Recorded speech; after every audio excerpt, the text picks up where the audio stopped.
नौशारो फेरोज़ दरिया खान मरीअ भरिसां ॻोठ गुलाम सरवर लाशारी में लाशारी बिरादरी जे ॿिनि धुरियुनि में घर भरिसां वण वढण तां झेड़ो। तफ़सीलात लाइ असां सां लाइन ते मौजूदु आहे मंसूर मलक।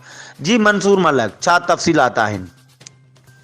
जी अनवर, मां तव्हांखे ॿुधाईंदो हलां त दरिया खान मरी भरिसां ॻोठ गुलाम सरो लाशारी में घर भरिसां वण वढण तां ॿिनि धुरियुनि में झेड़ो थी पियो। कुआड़ियूं ऐं लठियूं लॻण सबबि हिकु धुर जा शाहिद लाशारी ऐं मां बख़्श इख़्तियार लाशारी सख़्तु ज़ख़्मी थी पिया, जिन खे फौरी तौर इलाज लाइ रूरल हेल्थ सेंटर आंदो वियो, जिते डॉक्टर न हुअण सबबि पैरामेडिकल अमले ज़ख़्मियुनि खे फर्स्ट एड ॾेई इलाज लाइ नवाबशाह रेफर करे छॾियो। दरिया खान मरी थाणे ते अब्दुल गफ़ूर लाशारी, मोहम्मद मूसा, सूमर लाशारी, अज़हर अलादाद, गुलाम हुसैन लाशारी ख़िलाफ़ NC दाख़िल कराई वई आहे। दरिया खान मरी पुलिस हिकु जवाबदार गफ़ूर लाशारी खे गिरफ़्तार करे वरितो। जी वॾी महिरबानी मंसूर मलक अपडेट्स ॾियण जे लाइ।